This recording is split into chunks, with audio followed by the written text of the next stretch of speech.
With your own daughter, that's incest. With your own sister is incest. With your daughter-in-law is incest. Now you know what's incest.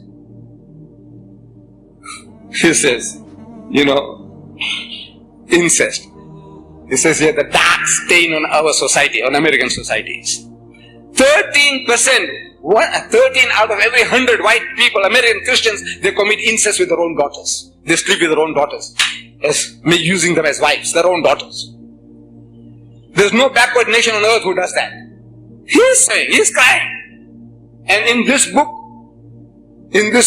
he's giving us that in the Holy Bible, there are 10 cases of incest. In this holy book. As if this is the textbook on incest. If you want to know what type of incest you can do, get this book. It will tell you 10 different cases of incest. Father cohabiting with his daughters is here. Son with his mother is here. Father-in-law with his daughter-in-law is here. Brothers and sisters are here. In this holy book. But they want to push this down your throat. He said, you're going to go to hell with this Quran. You see, you haven't got it. You must put this book away and take this now. He'll teach you 10 different types of incest. He'll teach you. This Quran can't. Wallah, it can't. There is not a single case of incest in this book to tell you, you can do this and that and that and that. There's nothing here. But they're telling you, get rid of this book. Get this and it'll take you to heaven. It'll take you to hell here and hell in the hereafter. Both. Jahannam both ways. Here, you'll be in hell. 8% of the whites of South Africa, they commit incest with their own daughters. 8%. That's what they tell us. Maybe more, but they tell us 8% of the white people in South Africa, Christians, they're committing incest with their own daughters. Americans, 13% they commit incest with their own daughters. And that nation is worried about you, want to take you to heaven. They are in hell now, and they want to take you to heaven.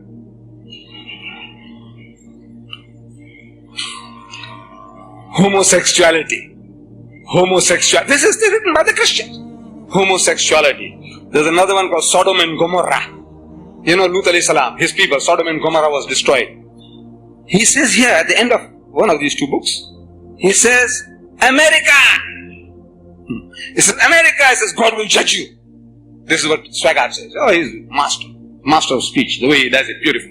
He says, America, says, God will judge you. If he does not judge you, he means destroy you. If he doesn't destroy you, he says, he might have to apologize to Sodom and Gomorrah for what he had done to them. We read about Lut, Allah destroyed them. In other words, Allah destroyed them for this, unnatural lust. For that, Allah destroyed them. He says, if God doesn't destroy you, he'll have to apologize. I'm very sorry, I treated you too hardly. God will have to apologize. Make tawbah to Sodom and Gomorrah. That's what he says. In other words, you have gone to such lengths. 300,000 sodomites, Qawm Lut, they gathered in San Francisco on a pilgrimage, led by 50 lesbians on motorcycles. And they want to save you. No, they want to corrupt you. They want you to be like them. Then they know you have no chance of ever ruling them. The Muslim world has got no chance. If you behave like them, you will go the same way that they will go. Otherwise, you are destined to rule the world.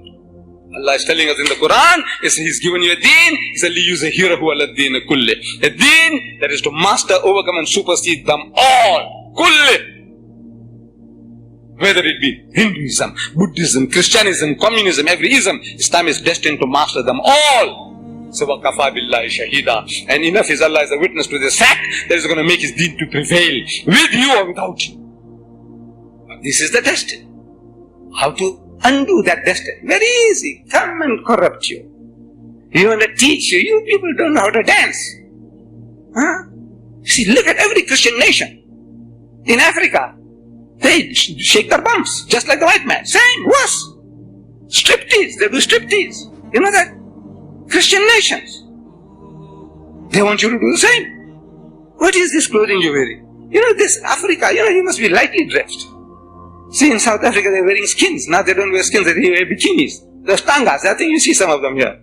Tangas, G-strings. Just a G-string is enough for them. That's all right.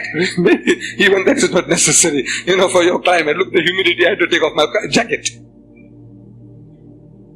Yeah, they want to destroy. So this guy, Thomas Carlyle, he says he's doing justice to the Holy Prophet Muhammad, and he did some justice. Because there was no fear. And he says, the word of such a man. He says, to the Arab nation, it was as a birth from darkness into light. This book of God, this Quran, this Wahi, this revelation, this message that Muhammad brought, it is as a birth from darkness into light. This Arabia first became alive by means of it. A poor shepherd people, roaming unnoticed in its desert since the creation of the world. Nobody gave them a second look, those barbarians, the Arabs. Nobody gave them a second look. Alexander the Great, if you read history, he passed them by. Rubbish. He'll say, I know these Arabs are rubbish. Nobody's interested in that. The Persians passed them by. The Romans passed them by. Every nation just passing them by. Rubbish, human rubbish. Liability, anybody will take them up, it will be a liability. This is a poor shepherd people, roaming unnoticed in his desert since the creation of the world. See, the unnoticed becomes world notable. The small has grown world great within 1 century afterwards. Arabia is at Granada on this hand, at Delhi on that. Glancing in valor and splendor and the light of genius, Arabia shines over a great section of the world. Belief is great.